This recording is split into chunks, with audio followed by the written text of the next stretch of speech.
오늘 제목은 이렇게 지어봤어요. 반도체 훈풍 미워도 다시 한 번이 아닐까라는 좀 그래도 긍정적인 시각으로 가져가고 싶어서 함께 여러분들과 보려고 합니다. 간만 뉴욕 증시 간단하게 한번 보시죠. 호르무즈 해협을 두고 미국과 이란의 협상이 좀처럼 좀 쉽지는 않은 상황이에요. 불확실성이 다시 한번 떠오르면서 뉴욕 증시는 3대 지수 모두 이틀째 하락을 가져갔습니다. 유가가 오르는 게 계속해서 우리를 좀 불편하게 하는 모습인 거고요. WTI 기준으로 1.3%의 오름세를 보여주면서 마감을 합니다. WTI가 지금 한 83달러 위까지 올라와 있는 게 시장에 부담으로 작용을 하고 있는 모습인 거죠. 시장은 이제 7월의 CPI로 조금 시선이 쏠려 있습니다. 우리 시간으로 오늘 오후 9시 30분에 발표가 될 예정입니다. 예상치를 여러분들 좀 보시자면요. 7월 CPI 예상치가 어느 정도 이제 근원 CPI는 전년 동기 대비해서 3.4%의 상승 정도로 좀 예상이 되고 있습니다.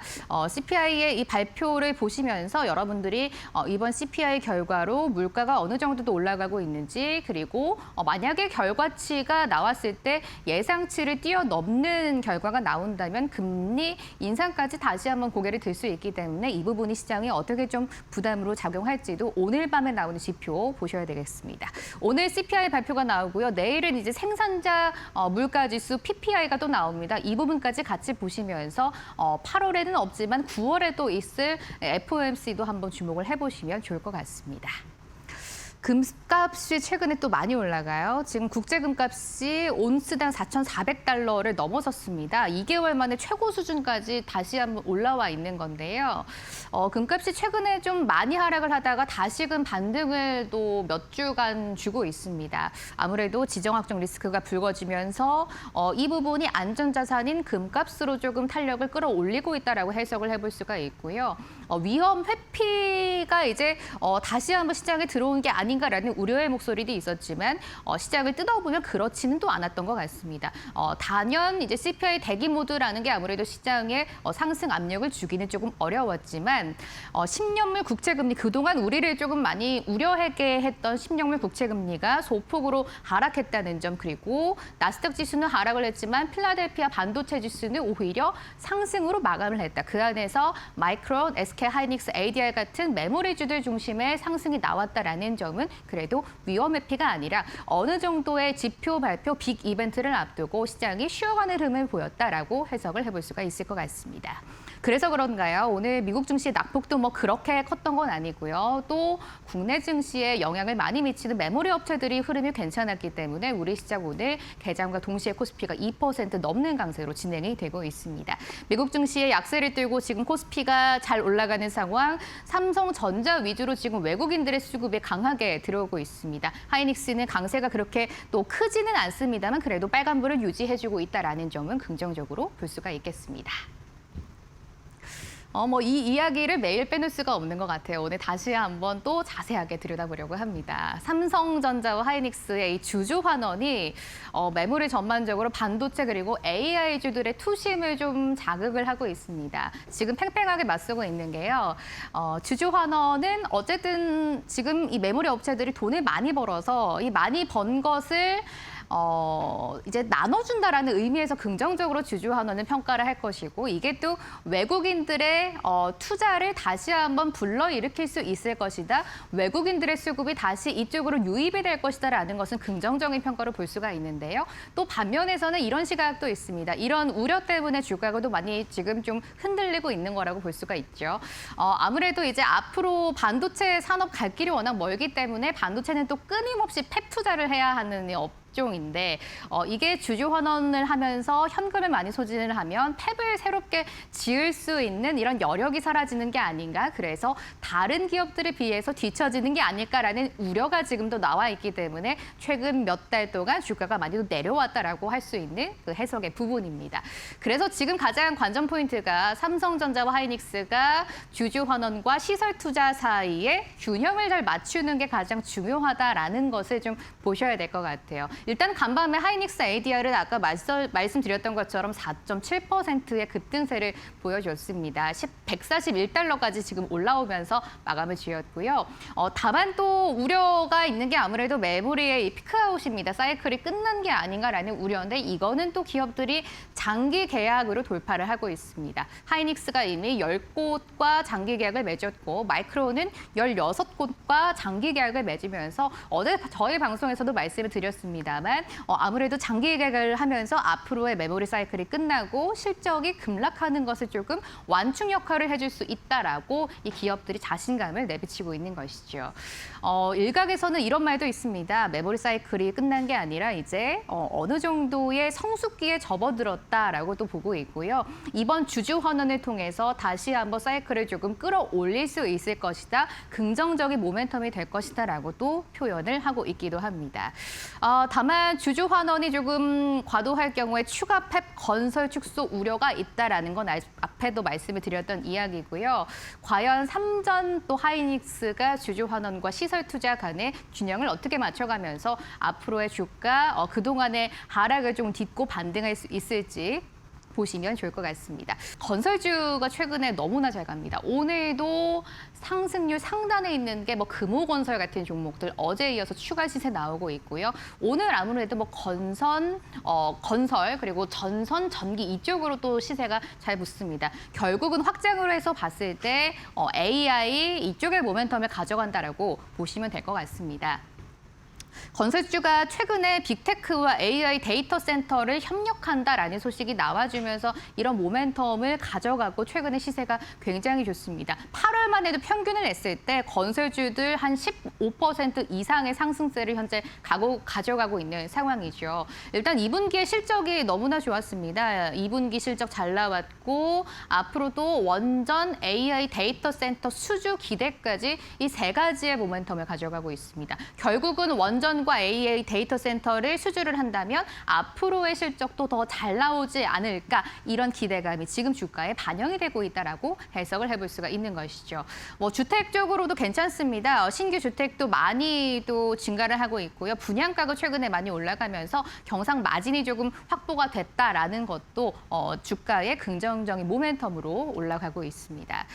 이게 또 가장 포인트가 될 것 같아요. AI 데이터 센터 투자 협력 방안이 또 나오기도 했고요. 지금 정부의 그 3대 메가 프로젝트가 아무래도 중심이 되는 게 데이터 센터 조성입니다. AI에서 제일 중요한 게 데이터 센터, 전력 이런 부분인데 정부가 이거를 지금 육성한다라고 하면서 엄청난 돈을 쏟아붓고 있습니다. 여기에서의 데이터 센터를 짓고 또 원전을 짓는다면 건설주들이 어쨌든 실적이 올라갈 수밖에 없기 때문에 이러한 모멘텀으로 앞으로의 주가 상승도 굉장할 것으로 시장이 예측을 하고 있습니다. 건설주 오늘도 흐름이 굉장히 좋은데요. 금호건설 같은 종목들 오늘 흐름이 좋다라는 점도 체크해 보시고 앞으로의 시세도 따라가 보시면 좋을 것 같습니다.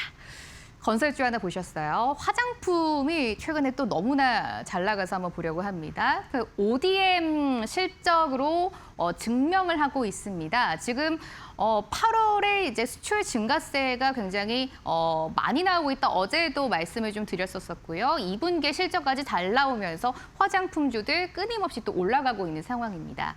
최근에 실적을 또 보고 시장을 보자니까 반도체주들의 투심이 조금 흔들릴 때 이런 자금이 또 화장품주로 많이 옮겨갔다라는 것도 확인을 해볼 수가 있습니다. 7월에 이제 한국 화장품 수출액이 13억 5,100만 달러로 집계가 됐습니다. 전년 동기 대비해서 37%나 올라간 상황이라고 볼 수가 있겠습니다. 이게 이제 화장품 수출액을 전반적으로 한번 정리한 자료인데요. 이번 연도 4월을 보시면 13억 5,200만 달러로 가장 최고치를 경신을 했습니다. 우리나라 돈으로 1조 한 5천억이 넘는 어마어마한 수치입니다. 그런데 이번 7월에 기록을 했던 게 13억 5,100만 달러입니다. 지금 100만 달러밖에 차이가 나지 않는데요. 앞으로의 지금 8월, 9월 데이터가 나온다면 이번에 최고를 기록했던 2026년 4월보다 훨씬 더 뛰어넘는 기록이 나오지 않을까라고도 시장에서 긍정적으로 평가를 하고 있습니다. 일단 이번 7월에는 13억 5,100만 달러 어마어마한 기록을 또 세워줬고요. 아무래도 화장품주라고 한다면 여러 가지가 있습니다. 원료를 개발하는 회사, 화장품, 용기를 만드는 기사, 또 OEM, ODM 기업들 여러 가지 가지 또 업체들이 있는데요. 그 사이에서 가장 지금도 중심이 되고 있는 게 ODM 기업들입니다. 오늘 이따 머니코드에서 또 ODM 기업과 관련된 리포트를 하나 준비하기도 했습니다. 잠시 후에도 함께 해주시고요. ODM 기업 중에서 대표라고 할 수 있는 게 뭐 단연 한국콜마와 코스맥스입니다. 이 두 기업 실적 뒷받침 탄탄하게 되고 있는 기업들이고요. ODM의 3위 업체라고 할 수 있는 게 코스메카 코리아인데 얼마 전에 정말 깜짝 놀라운 실적을 발표를 해줬습니다. 그래서 코스맥스 한국콜마보다 기업의 가치는 조금 작을지언정 코스메카 코리아가 주가 상승은 오히려 훨씬 더 뛰어넘고 있다라는 분석도 나와주고 있고요. 한국 화장품 제조 같은 기업들 지금 탄탄하게 올라가고 있다라는 것도 보시면 좋을 것 같습니다. 2분기 이제 화장품주들의 실적이 너무나 좋아가지고요. 조금 전에 말씀드린 코스메카 코리아, 아모레퍼시픽, 코스맥스, LG 생활건강까지 화장품 중소형주, 대형주, 화장품 용기 업체, ODM, OEM 할 거 없이 너무나 좋은 성적을 내고 있습니다. 이게 실적이 정말 주가에 반영이 되고 있기 때문에 지금 또 반도체에서 약간 지친 투자자들이 정말 실적이 눈앞에 나오고 있는 화장품주로 조금 옮겨가고 있지 않나라는 분석을 해볼 수가 있겠습니다.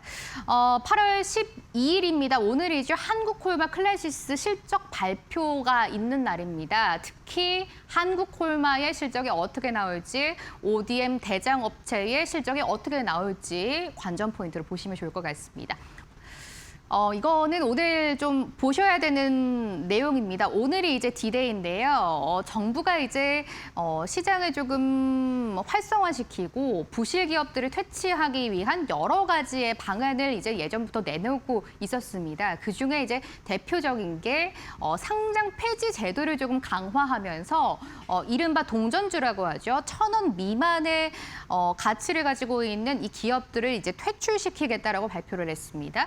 그 제도가 오늘 시행이 되는 게 오늘이 이제 디데이이기 때문에 한번 자세하게 보셔야 될 것 같습니다. 몇 가지의 기업들이 있습니다. 일단은 코스닥이 38곳, 코스피가 10곳으로 총 거래소가 44곳으로 집계를 하고 있습니다. 어떤 기업들이냐? 관리 종목으로 지정 우려가 예고된 기업들입니다. 이게 이제 1,000원 미만으로 동전주가 됐다고 해서 바로 상장 폐지를 시키는 건 아니고요. 이게 조금 더 유예 기간을 아무래도 주고 있습니다. 90 매매 거래일 동안 개선 기간이 주어지는데요. 이때 반인, 그러니까 45 매매 거래일 동안 연속으로 1,000원의 이상 주가를 유지를 해줘야 상장 폐지가 안 되는 거고요. 여기서 이제 이 통과를 하지 못한다면 상장 폐지의 사유가 발생한다라고 생각을 해보시면 될 것 같습니다. 그러니까 쉽게 말해서 일단은 관리 종목으로 먼저 지정이 되고 1,000원을 45 매매 거래일 동안 회복하지 못한다면 이제 이후에 상장 폐지가 된다라고 생각을 해보시면 되겠죠. 그래도 다행인 것은 장중에 1,000원을 터치해서 관리 종목 지정 우려가 해소된 기업이 10곳이다 있다고 합니다. 이 부분은 좀 긍정적으로 평가를 해볼 수가 있을 것 같은데 이게 기업들마다 관리 종목 지정이 된다라고 이제 나오는 그 예고 기간들이 다 다릅니다. 그래서 상장 폐지가 되는 그 날짜들도 다 다를 텐데 일단 오늘입니다. 8월 12일이 이 기업들이 1,000원 이상을 한 차례도 회복하지 못하면 관리 종목으로 지정되는 첫 번째 날입니다. 그렇기 때문에 어떤 기업들이 이제 부실하면서 퇴출이 될지도 한번 여러분들이 체크를 해보시고요. 이런 오늘 그 제도가 시행이 된다. 동전주 관리 종목 지정 디데이다라는 내용까지 한번 전달을 해드리도록 하겠습니다. 머니커드로 이어가겠습니다. 증권사 리포트 함께 읽어볼 거고요. 오늘 특징적으로 가져온 게 실적을 어제 아주 좋게 발표한 기업 두 곳을 한번 읽어보려고 합니다. 한국타이어 앤테크놀로지 먼저 보시죠. 한국투자증권이 아주 긍정적인 시각을 전달을 해줘서 특징적이어서 함께 읽어보려고 합니다. 가장 잘 벌지만 가장 싼 타이어주다라는 이 제목을 붙이고 나온 리포트입니다. 눈길이 갈 수밖에 없었고요. 어제 실적을 발표한 한국타이어 앤테크놀로지 입니다. 여러 증권사에서 어제 실적을 보고 나서 목표가 상향 레포트가 연이어서 나온 기업이기도 하고요. 어제는 이제 조금 이따 말씀을 드리겠습니다만 순이익 부분에서 약간 아쉬움이 포착이 되면서 주가는 어제 많이 하락을 했습니다. 하지만 오늘 긍정적인 실적에 조금 더 주목하는 시장, 지금은 7% 넘는 강세로 진행이 되고 있는 한국타이어앤테크놀로지입니다. 가장 잘 벌지만 가장 싼 타이어주다라는 이 문구보다 더 좋은 문구가 있을까라는 또 생각을 한번 해봅니다. 목표 주가를 지금 기존에 8만 원을 제시했었는데요. 이번 리포트를 통해서 9만 5천 원까지 많이 또 끌어올렸더라고요. 일단은 타이어주 하면 3사가 있습니다. 한국타이어, 넥센, 그리고 금호타이어 이렇게 세 기업을 꼽고는 하는데요. 한국투자증권이 특히 한국타이어 앤 테크놀로지에 조금 더 주목을 하는 이유 찬찬히 뜯어보도록 하겠습니다. 실적 발표가 어제 있었습니다. 2분기에 분기 최대 매출을 달성을 했습니다. 타이어 일단 본업에서 너무나 잘 나갔더라고요. 실적이 왜 이렇게 잘 나왔나 한번 보니까 한국타이어 조현범 회장이 과거부터 이제 우리는 쉽게 말해서 비싼 타이어를 많이 팔아야 한다. 그렇기 때문에 고부가가치 타이어로 포트폴리오를 조금 재편한 인물입니다. 그런 데이터가 계속 쌓여오면서 포트폴리오가 지금 고부가가치 타이어들로 많이도 바뀌어 있고요. 이게 지금 힘을 발하면서 빛을 발했고 실적이 분기 최대 매출이다라고까지 또 올라온 것으로 분석을 할 수가 있습니다. 고부가가치 타이어 안에는요. 전기차용 전용 또 타이어도 있었고요. 이외에도 또 휠이 큰 고인치 타이어도 있었습니다. 특히 이번에 중국과 유럽에서 실적이 굉장히 좀 잘 나와줬습니다. 중국은 이제 전기차를 조금 사용한 지가 오래되면서 이 타이어를 교체해야 하는 시기가 도래했습니다. 이에 따라서 전기차용 교체 타이어의 수요가 굉장히 높아졌다라는 게 한국 타이어의 실적이 잘 나왔다라는 근거 중 하나고요. 또 하나는 유럽에서도 좀 실적이 굉장히 잘 나왔더라고요. 유럽 매출도 꾸준하게 상승하면서 이런 부분이 분기 최대 매출을 달성할 수 있지 않았나라고 긍정적인 모멘텀 볼 수가 있겠습니다. 하지만 어제 주가가 많이 떨어졌던 이유는 여기에 있었습니다. 순이익이 굉장히 좀 아쉽게 나왔어요. 매출은 잘 나왔는데 순이익 자체가 아쉬웠던 배경. 이 한국타이어가 지금 그 헝가리 쪽에 법인을 하나 가지고 있습니다. 그 헝가리 법인은 지금 헝가리 통화가 이제 포린트라는 게 있는데 포린트를 가지고 이제 그 처리를 하고 있습니다. 그런데 유로화가 떨어지고 이 포린트의 가치가 많이 높아지면서 이 그동안 한국타이어가 가지고 있던 이 유로 자산을 이 포인트로 바꾸는 과정에서 회계적인 조금 손실이 발생했다고 합니다. 이게 바로 순이익의 손실까지 조금 연결이 되면서 이번 실적에서 순이익이 조금 아쉽다라는 평가가 나왔고 어제 주가가 하락을 했던 것으로 풀이를 해볼 수가 있는 것이죠. 이제 3분기 실적을 또 이제 우리가 눈높이를 봐야 될 것 같은데 3분기가 조금 전통적으로 이익이 좀 많이 떨어지는 시기입니다. 운송료도 많이 높아지고 원가 부담이 높아지는 시기일 수밖에 없습니다. 그런데 이거를 한국타이어 측에서는 가격을 3분기부터 인상할 거기 때문에 3분기 실적은 그렇게 크게 우려하지 않아도 된다라고 밝히기도 했고요. 다만 이 3분기에 가격을 인상한다고 해도 이게 바로 실적에 반영되는 건 아니고 4분기 정도 돼서 실적에 반영이 될 거기 때문에 이 부분은 감안을 하셔야 될 것 같긴 합니다. 지금 한국타이어를 한국투자증권이 가장 좋게 보는 포인트가 바로 4번입니다. 유럽에서의 어마어마한 경쟁력이 있습니다. EU의 지금 반덤핑 관세율이 한국타이어가 적용받는 게 4%대로 굉장히 낮다고 합니다. 국내의 다른 타이어 기업들은 지금 24% 정도로 지금 관세를 받고 있고요. 여기서 중요한 포인트가 이겁니다.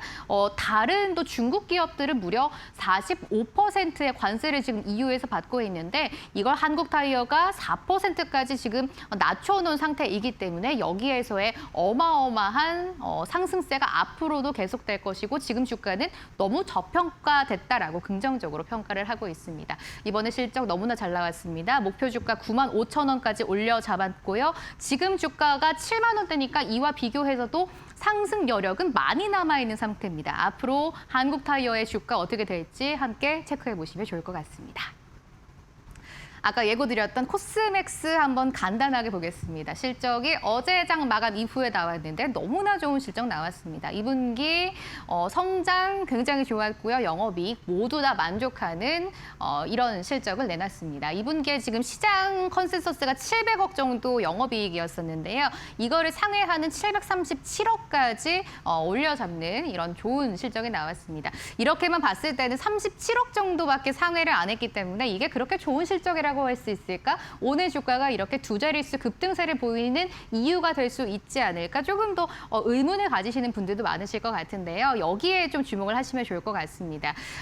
미국 법인에서 이번에 코스맥스가 처음으로 분기 흑자를 기록을 했다고 합니다. 2026년 매출도 53%나 전년 동기 대비해서 오를 것으로 전망이 되고 있습니다. 그동안 미국 법인에서는 꾸준하게 코스맥스가 흑자가 아니라 적자를 좀 기록을 해왔습니다. 그러나 이거를 탈피하고자 코스맥스가 꾸준하게 인건비도 줄이고 고정비를 줄이는 여러 가지의 또 이런 활동을 해왔었는데요. 이게 이제 또 빛을 발했다라고 보는 것이죠. 미국 법인의 첫 분기 흑자를 시장에서는 굉장히 주목을 하고 앞으로 이 흑자의 규모가 커질 것이다라고 긍정적으로 전망을 하고 있습니다. DB증권 역시 마찬가지고요. 한국 법인에서는 뭐 꾸준히 너무나 잘 나오고 있는데요. 이번에 처음으로 매출 5천억을 돌파를 해줬다고 합니다. 앞서 말씀드렸던 것처럼 우리나라를 대표하는 이제 ODM 2위 업체입니다. 1위가 이제 한국콜마, 2위가 코스맥스라고 불리고 있고요. 한국콜마는 약간 이런 기초 제품 같은 거를 조금 더 많이 하는 업체라고 보시면 되고, 코스맥스는 색조 화장품을 조금 더 비중을 두고 있다. 이렇게 또 차이를 두시면 좋을 것 같습니다. 화장품 ODM 업체가 굉장히 중요한 게요. OEM 업체들은 그냥 단순히 브랜드가 요청을 하면은 만들어주는 것밖에 없는 업체들인데, ODM은 화장품 브랜드가 요청을 하면 브랜딩부터 그리고 기획, 생산 모든 것을 한 번에 다 할 수 있는 업체입니다. 그래서 우스갯소리로 이제 반도체에 TSMC가 있다면 우리나라 한국콜마와 코스맥스가 그 반도체 TSMC의 역할을 해줄 수 있을 만큼 화장품 업계에서 정말 중요한 위치에 가져가고 있다라고 또 분석이 나오고 있는 것이죠. 중국과 인도네시아, 동남아시아 시장도 꾸준하게 성장세를 가져가고 있는 코스맥스입니다. DB증권에서 업종 내 최선호주 그리고 비중 확대 의견까지 제시를 했고요. 목표 주가 역시 상향 리포트 나왔습니다. 목표 주가 32만 원까지 올려잡은 코스맥스인데요. 지금 화장품주 분위기가 너무나 좋습니다. 지금 같은 흐름 계속해서 가져갈 수 있을지, 그리고 3분기, 4분기 내년의 실적도 지금과 마찬가지로 확대가 될 수 있을지 함께 평가해보면 좋을 것 같습니다.